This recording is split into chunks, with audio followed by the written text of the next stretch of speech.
Bonjour à tous et bienvenue dans ce Morning Bull Live. Nous sommes le 31 janvier 2023. On est à deux doigts de finir le plus gros mois en termes de performance sur le S&P 500 pour ce premier mois de l'année 2023. C'était pas évident à prédire le 1er janvier, mais par contre, si on regarde un petit peu ce qui est en train de se passer aujourd'hui, avec le fait qu'on attend la Fed dans quelques heures, plus d'une trentaine d'heures, 36 heures, pour qu'on sache à quelle sauce on va être mangé, quand on voit le comportement des marchés hier et quand on voit aujourd'hui ce que les médias financiers ont à nous raconter sur les marchés boursiers, eh bien on a quand même un tout petit peu l'impression qu'on est... Alors je sais pas si les plus anciens d'entre vous se souviennent, mais il y avait un film à l'époque qui s'appelait Footloose, et à un moment donné, vous vous retrouvez dans une scène où il y a deux tracteurs qui sont face à face.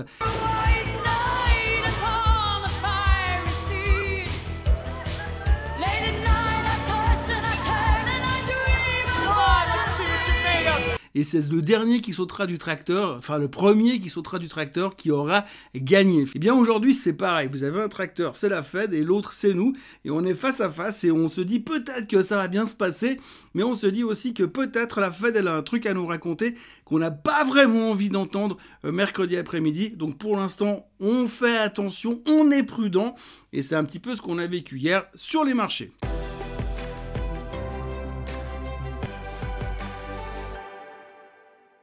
Donc, si l'on regarde un petit peu la performance des indices hier, eh bien, c'est simplement la règle de la prudence. Forcément, on a beaucoup monté, il n'y a pas besoin d'être un génie. On a fait une performance stratosphérique sur les indices depuis le début du mois, que ce soit en Europe, que ce soit aux États-Unis. Alors, l'Europe a moins baissé hier parce que les États-Unis ont baissé forcément dans la deuxième partie de la soirée, comme d'habitude, quand on est déjà rentré à la maison. Et les Américains, eux, ont quand même pris les profits en se disant, on sait jamais parce qu'effectivement, il y a des choses qui pourraient être désagréables. Alors ça, on le dit depuis des jours et des jours.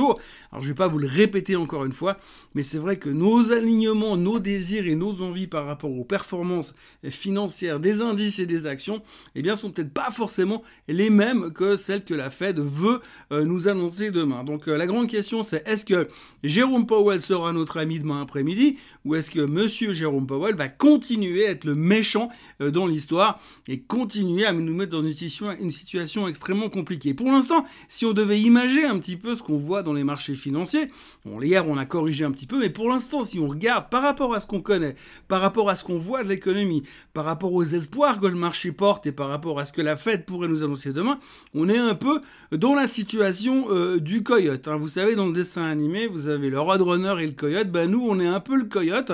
Alors pour l'instant, on est sorti du virage, on est en train de courir dans le vide. Alors la question de savoir, c'est est-ce qu'on va se rendre compte qu'on est au-dessus du vide et qu'on va tomber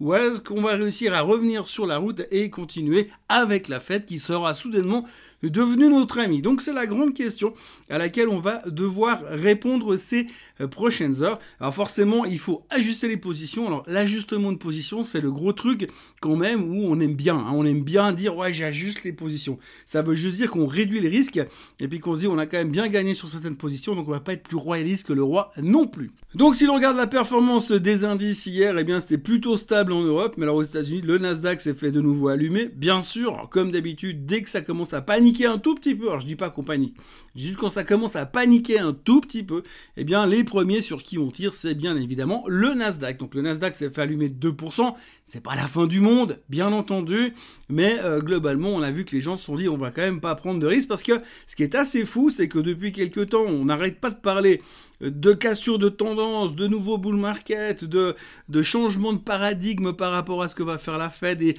d'une Fed beaucoup plus complaisante. Et puis, tout d'un coup, hier matin, on s'est rendu compte qu'il y avait beaucoup de résultats qui seront publiés et que la semaine qui nous attend et dans laquelle nous sommes aujourd'hui va être monstrueuse. Va être monstrueuse parce qu'on a vraiment énormément de choses à gérer. Alors bien sûr, il y a tous les chiffres trimestriels. Comme vous le voyez, j'ai rien qu'aujourd'hui entre les McDo, les Pfizer, les GM qui vont publier, AMD qui publiera ce soir. On a à boire et à manger. Donc déjà là, ça va être très très gros. Évidemment que jeudi soir, je le dis, je le répète encore une fois, Google, Amazon, Apple, ça va faire très très mal. Ça pourrait faire très très mal.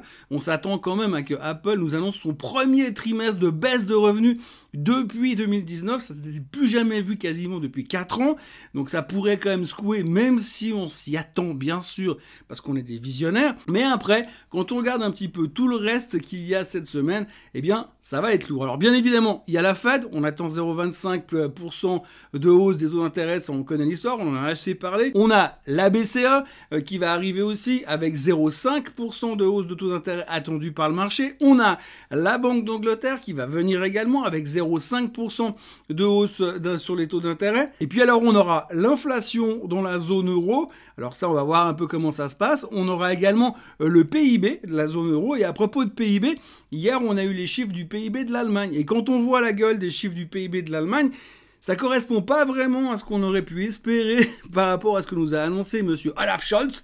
Oui, j'ai retenu enfin le nom du chancelier allemand. Donc monsieur Olaf Scholz a dit l'autre jour que normalement l'Allemagne ne serait pas en récession. Quand on voit la publication des chiffres du PIB, que je vais pas décortiquer parce que je ne suis pas économiste, eh bien ça ne donne pas vraiment l'impression d'un pays qui va éviter la récession. Enfin, je dis ça, je dis rien, mais c'est pas super terrible non plus de ce côté-là. En plus du PIB euro, on aura une avalanche de chiffres type ISM, PMI et consorts. Alors, on ne sait pas trop à quoi ça sert en général, mais ça peut toujours servir. Il y aura bien évidemment les JOLTS aussi, vous savez, ce nombre de places vacantes dans le monde de l'emploi aux États-Unis. Alors ça, on s'en fiche plus ou moins d'habitude, mais la Fed le regarde beaucoup. Et en plus, Madame Yellen, la patronne du Trésor américain, elle aussi, elle regarde très attentivement ces chiffres-là. Alors, elle n'a pas forcément d'influence sur la Fed, en théorie, mais globalement, c'est quand même un chiffre qui sera très important. Et puis, évidemment, je vous l'ai dit et répété, vendredi, il y aura les non-farm payrolls. S'ils sont très faibles, très faible, eh bien ça sera une bonne nouvelle, ça voudrait que la stratégie de la Fed fonctionne, mais si par hasard ils surprennent encore une fois la hausse qu'ils font depuis plus ou moins 6 mois, eh bien ça va faire un peu bizarre aux membres de la Fed. Il y aura également le PMI en Chine. Alors là aussi, le PMI en Chine, ça va pas changer la face du monde.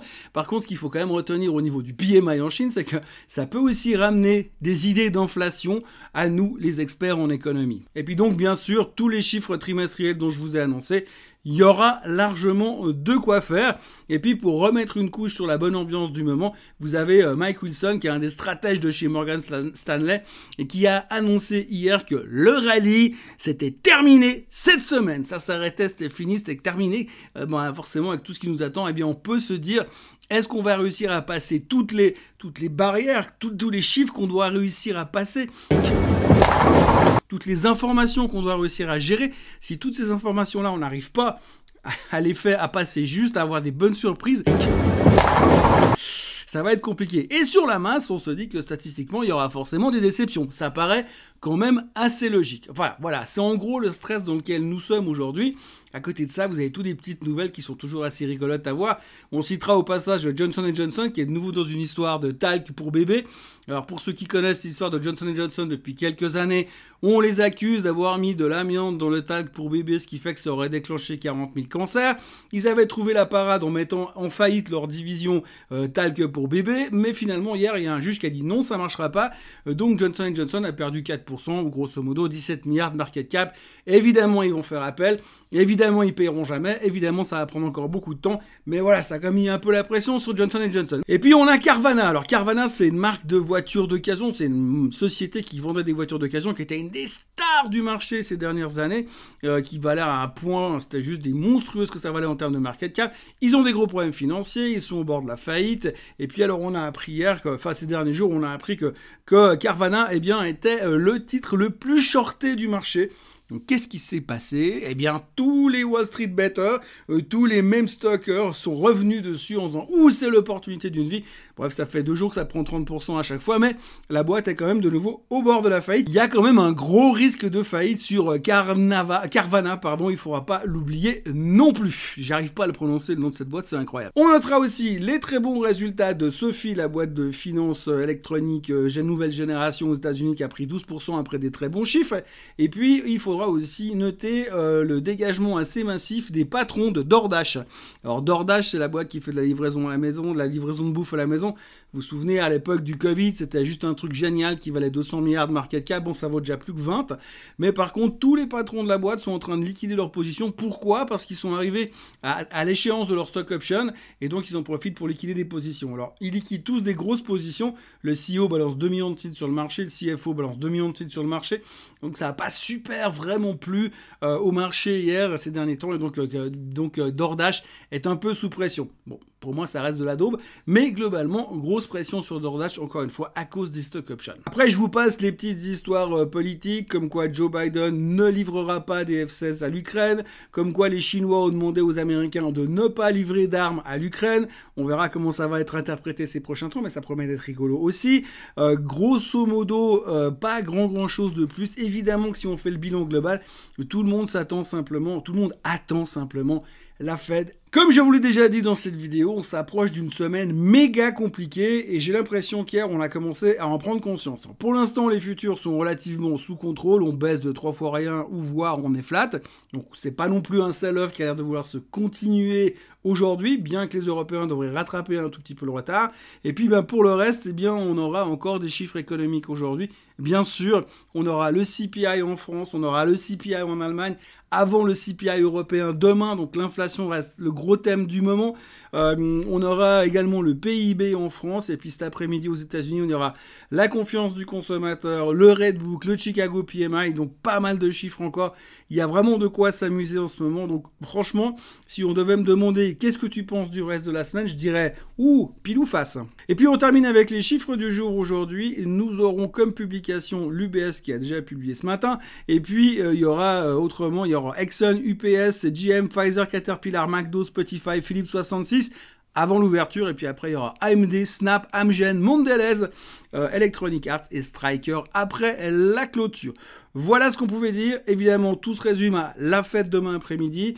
Donc, pour l'instant, je vous encourage déjà à liker cette vidéo, à vous abonner à la chaîne Swissquote en français, parce qu'il va y avoir plein de vidéos avec plein de sujets sur la fête dans les prochains jours. On va s'éclater comme des bêtes, ça va être génial. Merci en tous les cas d'avoir été avec moi ce matin. Je vous souhaite une excellente journée. Et puis, on y croit, on en reparle demain matin. Même sujet, même heure, même endroit. Et bonne journée à tous. Bye bye.